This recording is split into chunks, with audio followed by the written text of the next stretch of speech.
నమస్కారం. విష్ణు పురాణం 24వ భాగంలోకి వచ్చాం. కృష్ణుడు మధురా నగరం చేరాడు. అక్కడ ధనుర్యాగాని కోసం మంత్రపూతంగా చేయబడి ఉన్నటువంటి ఉంచబడిన ధనుస్సుని విరగొట్టి యథాశక్తి దానికి అడ్డం వచ్చిన వాళ్ళందరినీ చావగొట్టాడు. ఈ విషయాన్ని తెలుసుకున్న కంసుడు ఏం చేశాడో చూద్దాం. కంసుడు ఈ విషయం ఎప్పుడైతే తెలుసుకున్నాడో రోషభీషణాకారుడై మల్లయుద్ధ వీరులైన చాణూర ముష్టికులు ఇద్దరిని రప్పించి వాళ్ళకి నూతన అంబరాలు ఆభరణాలు ఇచ్చి ఈ రామకృష్ణల్ని ఎదిరించండి, వేరువేరుగా అయినా సరే కుమ్మక్కైనా సరే ఎలాగైనా నా పగవారిని రూపుమాపి నా మనోవ్యాధిని పోగొట్టండి, ఇలా చేస్తే కనుక రేపొద్దున సిరి సంపదలన్నింటికీ మీ ప్రాపే కాపు అని చెప్పాడనమాట. రేపు ఉదయమందు మీ మల్లుడితోటి రంగమధ్యంలో ఉండి ఆ పిల్లలిద్దరినీ రూపుమాపండి అన్నాడు. కువలయాపీఠం అనే మదగజం ఒకటి ఉంది మన దగ్గర, దానిని మావిటివాడు తీసుకొచ్చి వాడిని రప్పించి ఈ సభాభవనం ముఖద్వారం దగ్గర ఉంచండి. ఈ బలరామకృష్ణులు ఇద్దరు ద్వారాన్ని సమీపించగానే ఏనుగుతోటి వాళ్ళిద్దరిని తొక్కించండి. ఎందుకైనా మంచిది, మన సైన్యాన్ని తీసుకొచ్చే సైన్యాధిపతులని సిద్ధంగా ఉండాలని చెప్పండి అని పంపించాడు. తెల్లవారగానే స్నానము రాచముస్తాబు అయ్యి రంగ సమీపాన ఉన్నటువంటి ఒక పెద్ద మంచం, ఉత్తుంగంగా ఉన్న పెద్ద మంచం మీద కూర్చున్నాడట. ముందు వెనక పక్కలా ఉండవలసిన చుట్టాలు, ఉద్యోగులు, మిత్రులు ఆసీనులుగా ఉన్నారు. పౌరకాంతలంతా ఈయన గారి ఈ కంసుడి యొక్క వైభవాన్ని చూస్తూ బంగారు మేడల నుంచి ముచ్చటగా కబుర్లు చెప్పుకుంటున్నట్ట. వసుదేవాది యాదవులు, నందాది గోపాలురు సముచిత స్థానాల్లో ఉన్నారు. చాణూర ముష్టికులు మల్లయుద్ధానికి తగిన వేషాలు ధరించి అనుచరులతో కలిసి రంగమధ్యంలో ఉన్నారట. కువలయాపీడంతో మావటివాడు వాకిట్లో సిద్ధంగా ఉన్నాడు. ముఖద్వారం దగ్గర చతురంగ బలం నలుదిక్కులా మోహరించి ఉంది. ఆ దశలో కంసుని అనుమతితోటి రామకృష్ణులు వచ్చారు. వెంట వాళ్ళ వెనకాల పడి కొంతమంది గోపబాలకులు కూడా వచ్చారట. కృష్ణునితోటి చాణూరుడు, రామునితోటి ముష్టికుడు యుద్ధానికి సిద్ధంగా ఉన్నారు, ముష్టి యుద్ధం చేయటానికి. అక్కడున్న పెద్దలు ఇంత చిన్నపిల్లలతోటి బలిష్ఠులు, వయసుకు పెద్దవాళ్ళు అయినటువంటి చాణూరు ముష్టికులు యుద్ధం చేయటువంటి చూస్తే పిల్లలు 12-13 సంవత్సరాల పసిపిల్లల్లాగా ఉన్నారు. అంటే ఒళ్ళు మండిపోయింది. పసిపిల్లలు ఏమిటి, వీడు ఇంతమంది రాక్షసుల్ని చంపాడు, ఎంతమందినో చంపిన వాడిని పసివాడని అనడానికి వీల్లేదు. సరే ఏమైంది, ఈ గుమ్మంలోకి ముఖద్వారంలోంచి రామకృష్ణులు ఇద్దరు లోపలికి ప్రవేశించబోతుంటే మావటి వాటి ఏం చేసేట, కువలయాపీడం అనే ఆ ఏనుగుని, అది కొంత మదమెక్కి ఉన్నది, దాన్ని ఉత్తేజపరిచాడు, కోపం తెప్పించాడు. దానికి కోపం తెప్పించేసరికల్లా అది ఎదురుగుండా ఉన్న వాళ్ళ మీద పట్టింది. వెనక్కి తిరిగి కోపం తెప్పించిన వాడి జోలికి వెళ్ళదు, అది ముందున్న వాళ్ళ మీదకి వెళ్తుందనమాట. వాళ్ళిద్దరి మీదకి ఒక దూకిందట. దూకేసరికల్లా ఈ పైనున్న మావటి వాడిని లాగేశాడట కిందకి, బలరాముడు పైనుంచి కిందకి ఒక ఎగిరి. కృష్ణుడు ఏం చేశాడు, పిడిగుద్దులతోటి కువలయాపీడాన్ని వంచేశాడు.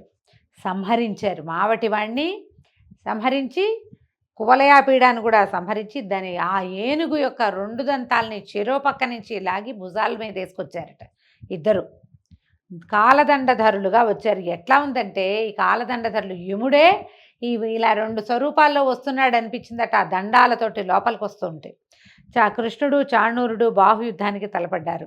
ఇద్దరికి చాలాసేపు పట్టువిడుపుతోటి భీకరంగా పోరు సాగింది. చివరికి కృష్ణుడు విజృంభించి చాణూరుని పాదాలు పిడికిట బిగించి 100 మార్లు పైనుంచి మహావేగంతో తిప్పగా వాడి నోట్లోంచి, ముక్కులోంచి, చెవుల్లోంచి నెత్తురు కారిపోయిందట.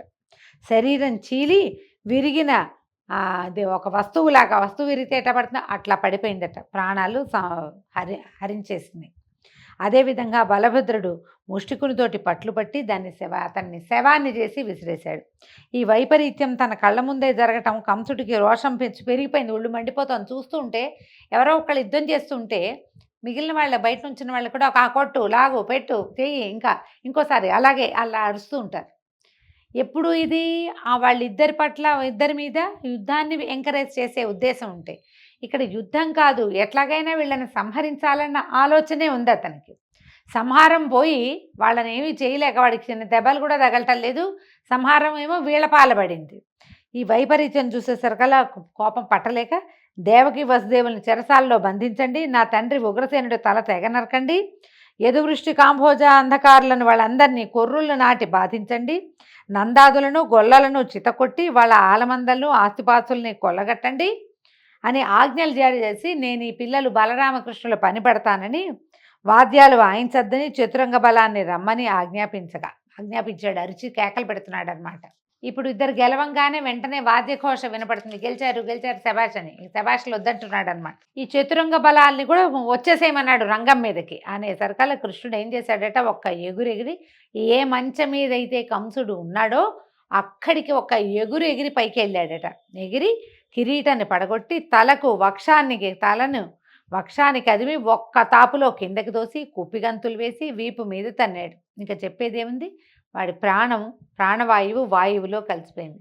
కంసవధ ఇట్లా విచిత్రంగా ఏ ఆయుధంతో కాకుండా ఒట్టి తలపోటు పిడికిటి పోట్లతోటే అతని ఆయు హరించుకుపోయింది. పువ్వుల వాన కురిసిందట ఆకాశం నుంచి.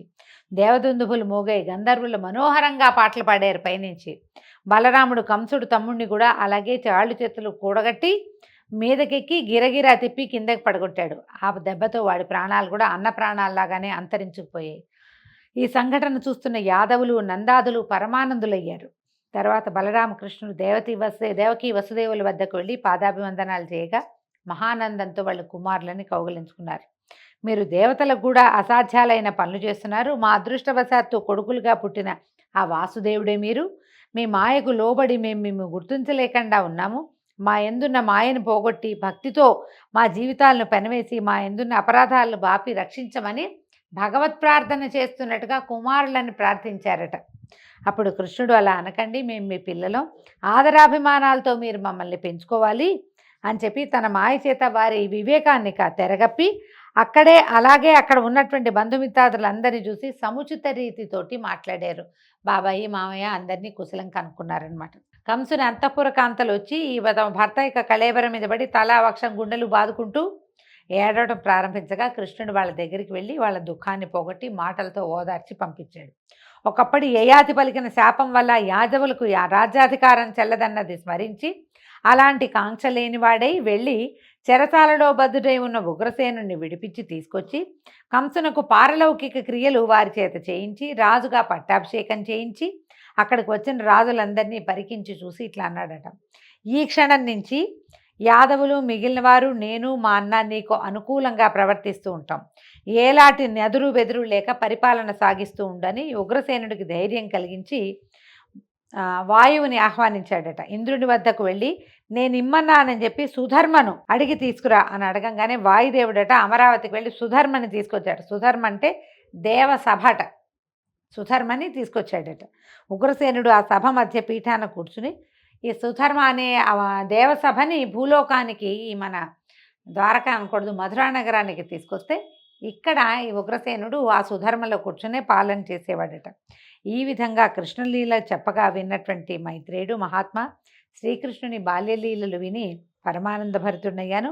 ఆ అవతార పురుషుని తర్వాతి వృత్తాంతము అలాగే బలభద్రుని చరిత్ర కూడా వర్ణించి వివరంగా చెప్పమని మైత్రేయుడు అడిగేసరికల్లా పరాశర మహర్షి ఇట్లా చెప్తున్నారు. ఇలా ఉగ్రసేనుని యాదవరాజుగా పట్టాభిషిక్తుని చేసి అతని చేత నానా యజ్ఞాలు ఎన్నో రకాల యజ్ఞాలు చేయించి అన్నదమ్ములిద్దరూ విద్యార్థులై అవంతిపురానికి వెళ్ళి వేదశాస్త్ర పారంగతుడైన సాందీపుడు అని కూడా అంటారు, ఆయనకి శిష్యులయ్యారట. తర్వాత కొంచెం పెద్దవాళ్ళు అయ్యాక మామూలుగా 8వ ఏటే గురువాశ్రమాలకు వెళ్ళిపోతారు. కానీ వీళ్ళు 12-13 సంవత్సరాలు వచ్చేదాకా వెళ్ళాల, ఇక్కడే ఉన్నారు. అప్పుడు పంపించారు చదువుకి. పంపించేసరికల్లా అక్కడికి వెళ్ళి 64 విద్యలు 64 దినాలలో నేర్చుకున్నారట. గురువు అబ్బురపాటుతో చూసేట, అయ్యో ఏమిటిది భగవద్విలాసం, ఇట్లా వచ్చింది వీళ్ళకి. ఈ శిష్యులు ఏమన్నారట, గురుదేవా మేము మీకోసం ఏం చెయ్యాలి, మీకేం కావాలో చెప్పండి, అదే మేము మీకు సమర్పించే గురుదక్షిణ అని అడిగేసరికల్లా అప్పుడు ఈయనేం చెప్పాడట, ఈ సముద్రం పక్కనే ప్రభాసం అనే తీర్థం ఉంది. ప్రభాస తీర్థం అహ్మదాబాద్కి దగ్గరలో ఉంటుంది, గుజరాత్లో ఉంది. అక్కడ దానిలో నా కొడుకు చిన్న వయసు వాడు పడి మరణించాడు, వారిని బతికించి తీసుకురండి అని అడిగాడట. అప్పుడు ఈ బలరామకృష్ణులు ఇద్దరు అస్త్రశస్త్రాలు ధరించి సముద్రం దగ్గరికి వెళ్ళగా సముద్రుడు భయపడి ఘోషించాట, పెద్ద మోత వచ్చిందట సముద్రంలోంచి. అప్పుడు పంచజనుడు అనే రాక్షసుడు శంఖరూపుడితోటి ఆ బ్రాహ్మణ బాలుని చంపాడు అని శబ్దం అనమాట ఆ ఘోషలోంచి. ఈ సముద్రుని ఘోషను అర్థం చేసుకున్నటువంటి కృష్ణుడు అన్నను గట్టు మీద ఉండమని సముద్రంలోకి ప్రవేశించి పంచజనుడు అనే వాడిని సంహరించి వాడి శంఖరూపమైన ఎముక ఘోషించేటట్టుగా చేశాడట. ఆ నాదం రక్కసులకి భీకరము, వేల్పులకి ప్రమోదకరము అయిందట. తర్వాత కృష్ణుడు యమలోకానికి వెళ్ళి తన రాక యమునకు చెప్పి గురుపుత్రుణ్ణి తీసుకొచ్చి గురువుకి అప్పచెప్పాడు.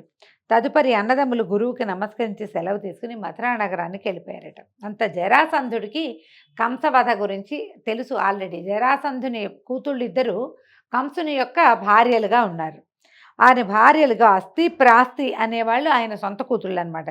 కృష్ణుడి వల్ల వాళ్ళకి వైధవ్యాన్ని, ఆయన కోపం వచ్చింది, కృష్ణుడి వల్లే వాళ్ళకి వైధవ్యం వచ్చింది, వాడి సంగతి చెప్పాలనుకున్నాడు. 23 అక్షౌహిణుల బలంతో మధుర మీదకి దండెత్తి వచ్చాడట. చాలా పెద్దదండి 23 అక్షౌహిణులు అంటే భారత యుద్ధం కంటే పెద్దది యుద్ధం అనమాట. రామకృష్ణులకి వీళ్ళకి సైన్యం తక్కువ ఉంది మధురా నగరంలో. వీళ్ళు తక్కువ సైన్యంతో ఎదిరించారు. తగిన విల్లు ఆయుధాలు అమ్ములు ఏమీ లేవు వీళ్ళ దగ్గర. అయితే ఎప్పుడైతే ఈ ఆయుధాలు లేకుండా కృష్ణుడు యుద్ధరంగానికి వచ్చాడో ఆకాశం నుంచి అక్షయమైనటువంటి బాణాల అమ్ముల పొదులు, అక్షయ తూణీరాలంటారు, తీసిన కొద్దీ వస్తూనే ఉంటాయి, అయిపోవు అనమాట. శార్ంగమలే విల్లు, కౌమోదకి అనే గద కృష్ణుని ముందు తర్వాత బలిష్టమైన ముసలం అంటే రోకలి, హలం అంటే నాగలి, ఈ రెండు బలరాముని ముందు పడ్డాయి. వాటిని ధరించి ఇద్దరు ఈయనేమో ఇది భుజానేసుకుని, ఈ రోకల్ని ఒక భుజానేసుకుని, ముసలాన్ని రెండో చిత్తబుచ్చుకుని బలరాముడు ఈ విల్లు తర్వాత అక్షయ తూణీరాలు భుజానికి తగిలించుకుని ఇంకో చేత్తో గదని పట్టుకుని కృష్ణుడు యుద్ధానికి వెళ్ళారట. అయితే ఏమైంది, విపరీతంగా ధరించారు, దారుణంగా రణం సాగించారు. జరాసంధుడు ముందు వెనక చూడక రణరంగాన్ని విడిచి పారిపోయేటట్టుగా చేశాడు. ఈ విధంగా బలరాముడు 18 సార్లు మధురా నగరం మీద దండెత్తారు. ప్రతిసారి రామకృష్ణులతోటి చావు దెబ్బలు తినే పారిపోయారు. తర్వాత నారదుడు ప్రేరేపించగా కాలయవనుడనే యవన ప్రభువు మధుర మీదకి దండెత్తి రావడాన్ని తెలుసుకుని ఈ కృష్ణుడు ఏమనుకున్నాడట ఆలోచించి ఎవరికీ ప్రవేశ శక్యం కానట్టుగా ఒక నగరాన్ని కల్పించాలని సంకల్పించాడు. ఒక నగరాన్ని ఏర్పాటు చేసుకోవాలని. అది ఎక్కడ చేయాలనుకున్నాడు, సముద్రంలో చేయాలనుకున్నాడు. 100 యోజనాల వైశాల్యము, ప్రాకారము, అగర్తలు, చక్కని పూతోటలు, కోనేళ్లు, లెక్కకు మిక్కిలిగా సుందర మందిరాలు కలిగినటువంటి నగరాన్ని ఏర్పరిచి సముద్రంలో దానికి ద్వారక అని పేరు పెట్టాడు. మధురలో ఉన్న వారందరినీ అక్కడికి పంపించి చతురంగ బలాలతో బలభద్రునే సంరక్షకుడుగా నియమించాడు. కాలయవనుడు గొప్ప సేనతో మధుర మీదకి దండెత్తొచ్చాడు. కృష్ణుడు బాగా ఆలోచించాడు ఎట్లా వీడిని చంపటం అని. అయితే ఏ ఆయుధము లేక రిక్తహస్తాలతోటి కాలయవనుని వద్దకు వెళ్ళి తన పేరు చెప్పి నేను పరిగెత్తుకుంటూ పోతూనే ఉంటాను, చేతనైతే వెంట తగిలి పట్టుకొని పరిగెత్తాడట, పరుగులు పెట్టేసరికల్లా ఈ యవనరాజు పరిగెత్తుకుంటూ ఆయన వెనకాల వెళ్ళేసరికి వెళ్ళగా ఒక కొండ గుహలోకి ప్రవేశించాడట కృష్ణమూర్తి. ఈ కాలయవనుడు కూడా అదే గుహలోకి ప్రవేశించాడు. ఆ గుహలో ఒక విశాలమైన వేదిక, దానిపై ముసుగు వేసుకుని పడుకున్నాడు ముచికుందుడనే ఒక రాజుగారు.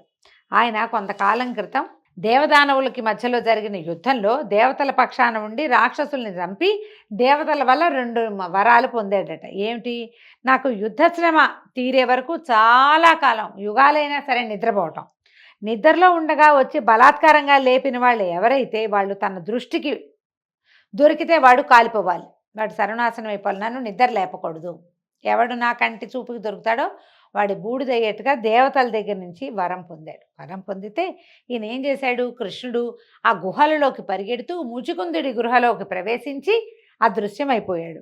ఈ నిద్రలో ఉన్న ముచికుందుడి గుహలోకే ఆయన ఎక్కడైతే పడుకున్నాడో అక్కడికి కాలయవనుడు పరిగెత్తుకొచ్చి ఈ పడుకుని ఉన్నటువంటి పొడుగాటి స్వరూపము, పచ్చని బట్ట, తల కింద చేయి పెట్టుకుని పడుకున్న స్వరూపాన్ని చూశారు కదా, కృష్ణుడే పడుకున్నాడని నమ్మి ఏం చేశాడంటే కాలయవనుడు ఒక కాలుతో ముచుకుందుని ఒక తన్నుదన్నాడు. తనంగానే ఆయన మెలకు వచ్చి కళ్ళు తెరిచి చూసేసరికల్లా ఆ చూపులోంచి వచ్చిన కోపాగ్ని జ్వాల తగిలి యవనరాజైన కాలయవనుడు నిలువుతా కాలి బూడిదైపోయాడట. చాటుగా ఉన్న కృష్ణుడు ముచుకుందుడి దగ్గరకు వచ్చాడు. అప్పుడు ఎవరు నువ్వు అని రాజుగారు ప్రశ్నిస్తే వసుదేవుననే యాదవుని కొడుకుని నన్ను కృష్ణుడు అంటారు అనగానే పరిగెత్తుకుంటూ లేచి వచ్చాడట ముచుకుందుడు. లేచి వచ్చి ఆయనకి సాష్టాంగంగా నమస్కరించి దేవదానవ యుద్ధం తర్వాత ఇంద్రుని మాట మీద ఈ కొండ గుహలో నిద్రించడానికి నేను వస్తుంటే గార్గ్యుడు అనేటువంటి ఒక బ్రాహ్మణుడు, ఒక ముని నా దగ్గరకు వచ్చి, రాజా, ద్వాపర యుగాంతమునందు భూభారం తీర్చడానికి మహావిష్ణువు యదువంశం నందు దేవకీ వసుదేవుల కుమారుడుగా జన్మిస్తాడు, కృష్ణుడనే పేరు కలిగి ఉంటాడు, నీకు ఆ దేవుని దర్శనం అవుతుంది, శుభప్రదుడితో నీకు మోక్షం లభిస్తుందని చెప్పారు. తండ్రి దయచేసావా ఇంతకాలానికి. ఈ ముచుకుందుడు కృతయుగానికి చెందినవాడండి. ద్వాపర యుగం దాకా పడుకున్నాడు. మొత్తం కృతయుగం ముప్పాతికి నిద్రపోయినట్టే. అక్కడి నుంచి త్రేతాయుగం మొత్తం నిద్రపోయాడు. ద్వాపర యుగాంతంలో జన్మించాడు కృష్ణ పరమాత్మ. ఆయన తర్వాత 5000 సంవత్సరాలే తర్వాత వచ్చేసింది కలి. అయితే ఈ ఈ ముచుకుందుడు గుర్తుపట్టాడనమాట. బట్టి అప్పుడు ఇది పరమాత్మకి దండం పెడితే ఆయన ముకుందుడు ప్రసన్నుడై ఏమన్నాడంటే, రాజా, నా మాట వల్ల దివ్యభోగాలు అనుభవించి మంచి వంశంలో పుట్టి వైభవాన్ని పొంది పూర్వజన్మ జ్ఞానం కలిగి నీకు ఇష్టమైన లోకంలో ఉండు, తర్వాత జన్మాంతమందు మోక్షాన్ని పొందమని చెప్పాడు. వరాలిచ్చి బయటికి వెళ్ళిపోయాడు. ఇదండి హైదరాబాదు చుట్టుపక్కల సమీపంలో ఉన్నటువంటి అనంతగిరి కొండల మీద జరిగింది. ఇక్కడ ఈయన ఏం చేశాడట, ఈ ముచుకుందుడు కృష్ణుని పాదాలు తన అర్ఘ్యపాత్రతోటి, తన దగ్గర ఉన్న పాత్రతో ఉన్న నీళ్లతోటి పాదాలు కడిగితే అదే ముచుకుంద నది అయిందట. దాన్నే మూసీ నది అంటున్నాం. ఇప్పుడున్న మూసీ నది ఈ కాలం నాటిదనమాట. కృష్ణ పరమాత్మ పాదాలు కడగగా వచ్చిన నీరు, ఆయన పాదాల మీద నుంచి స్రవించిన నీరే మూసీ నదిగా మారింది. ఇది ఇక్కడే జరిగిందని దీనికి ఐతిహ్యంపు కథలు కూడా ఉన్నాయి, చారిత్రక ఆధారాలు కూడా కొన్ని 1-2 ఉన్నాయి. పెద్ద పాదాలు ఉన్నాయి ఆ గుహల్లో అని చెప్తారు. అయితే రాజుగారి బయటకు వచ్చి చూశాడు ఈ ముచుకుందుడు. బయటకు చూస్తే స్వల్పంగా ఉంది జనసమూహం, అందరూ పొట్టివాళ్ళుగా కనపడతారు. ఈయన కృతయుగం నాటివాడు కదా, అప్పుడు ఎంత పొడుగాటి వాళ్ళు, భూమి ఆకాశాలు పట్టకుండా ఉండేవాళ్ళు పొడుగ్గా. అమ్మో, ఈ కలియుగారంభం అయిపోయింది, ఈ స్వజనం వద్ద నేను ఉండలేను అని అసహించుకున్నాడట. ఇంత పొట్టి వాళ్ళతో ఎట్లా ఉంటామని గంధమాదన గిరికి పోయి తిరిగి తపశ్చర్యను ఆరంభించాడు. కృష్ణుడు శత్రువులను పరిమార్చి వాళ్ళ సంపదలన్నీ గ్రహించి తెచ్చి తాతకిచ్చేవాడట.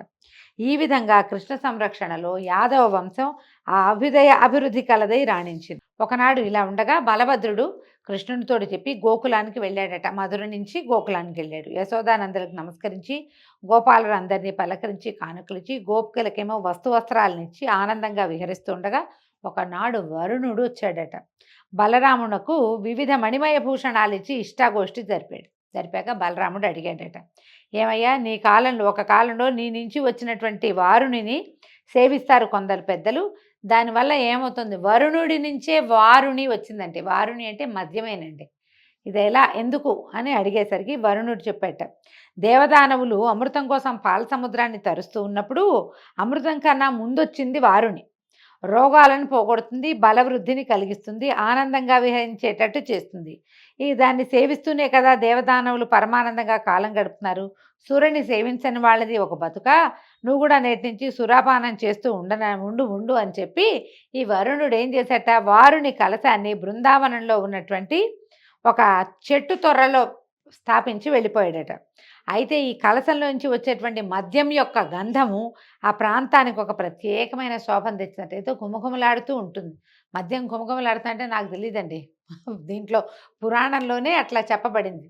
ఇప్పటి మద్యం ఈ కాలంలో ఉండేవి వేరు, ఆ కాలంది వేరే అయ్యి ఉంటుంది బహుశా. ఒకనాడు బలరాముడు తన వారితో ఆ ప్రాంతానికి తిరగడానికి రాగా ఆ మద్యం యొక్క గంధము ఈయన ఆకర్షించింది. ఏదో మంచి వాసన వస్తుంది, ఎక్కడ వస్తుంది ఈ వాసన అని వెతికారు. వెతికితే ఈయనకి వేప చెట్టు త్వరలో కనపడినటువంటి వారుణి కలశాము కనపడిందట. అది వరుణుడు ఉంచిందేనని చెప్పి భావించి యమునా తీరంలో ఉన్న బృందావనంలో గోపికలతో కలిసి సవిలాసంగా మద్యపానం చేశారు. కొందరు గోపికలు కూడా మద్యపానం చేసి వింత పలుకులతోటి విలాసాలతోటి విర్రవీగుతున్నట్టుగా నటించడం ప్రారంభించారు. అయితే ఒక వినోదం కలిగిస్తుంది మద్యపానం. ఏముంది, తాగేసరికల్లా ఒక మత్తు వస్తుంది, ఒళ్ళు ఊగిపోతూ ఉంటుంది, కళ్ళు తిరుగుతూ ఉంటే ఏదో సంతోషం కలుగుతూ ఉంటుంది. దాంతో ఈయన ఏం చేశాడు, హాయిగా వాళ్ళతోటి కబుర్లు చెప్తూ గోపికలందరూ తలా ఒక పిచ్చి వేషము వేస్తుంటే ఆ పిచ్చి వేషాలన్నీ చూసి నవ్వుతూ ఆడుతూ అలసి సొలసి జలక్రీడలు ఆడదామనిపించింది. చాలా చెమట పోస్తోంది, విసుగ్గా ఉంది, స్నానం చేద్దామని మదిరాపాన మత్తుడై అక్కడికి వెళ్ళలేక యమునా నదిని నా దగ్గరికి రా అని యమునని పిలిచాడు. యమున ఎందుకు వస్తుంది, ఆవిడ దారిని ఆవిడ పోతూ ఉంటుంది. ఈ బలరాముడి దగ్గరికి రాకపోయేసరికల్లా కోపం వచ్చిందట.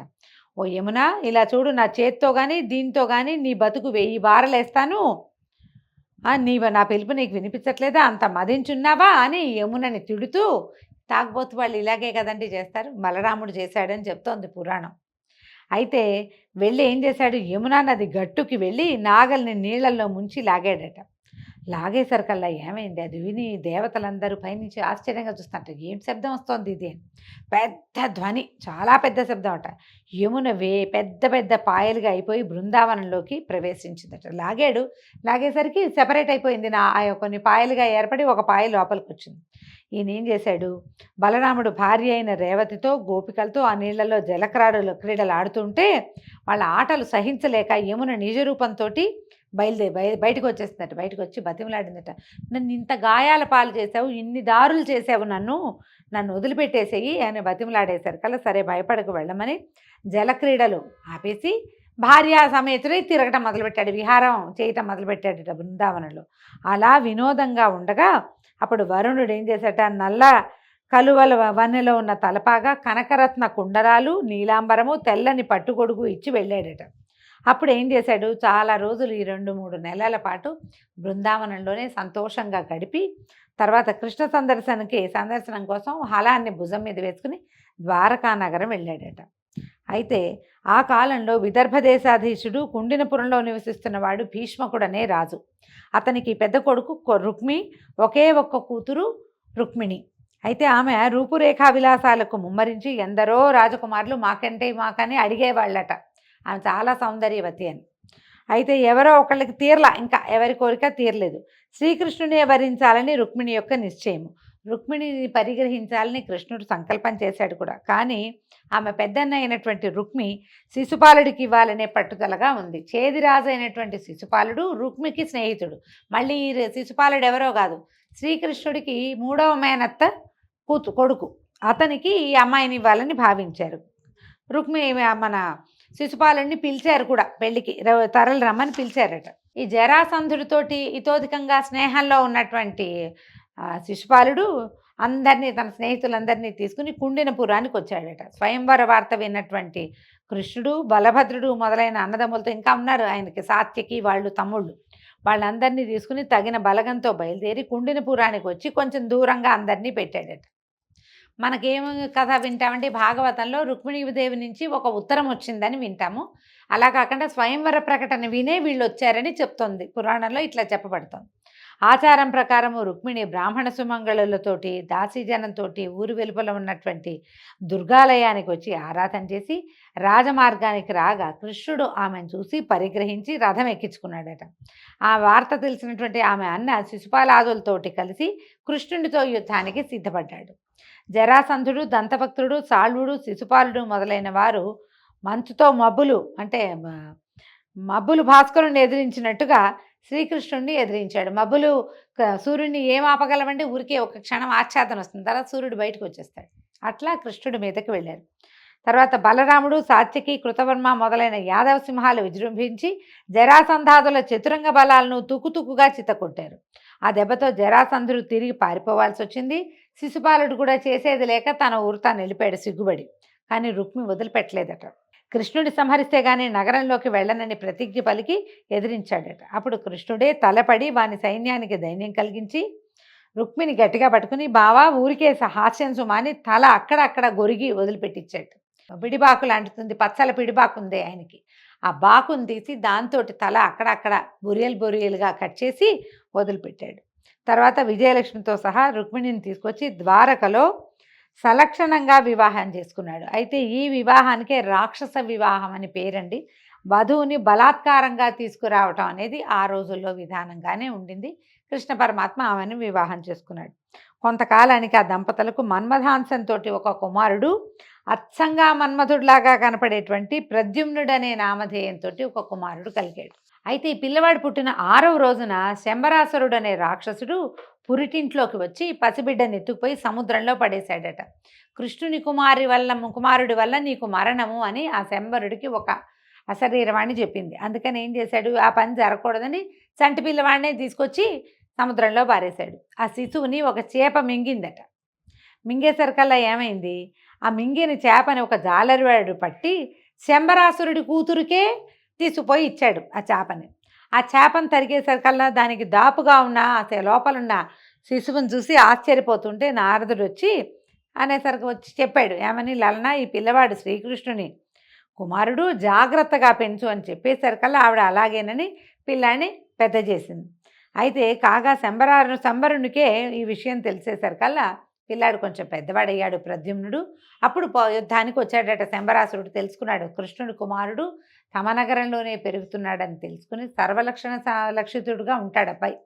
అతనితో యుద్ధం చేసేసరికల్లా శంబరాసురుని చీల్చి చెండాడేశాడట ప్రద్యుమ్నుడు. అప్పటి వరకు సంరక్షణ చేస్తున్నటువంటి మహిళ మాయావతి ఈ ప్రద్యుమ్నుడిని తీసుకొచ్చి ఇక్కడికి వదిలిపెట్టాడు.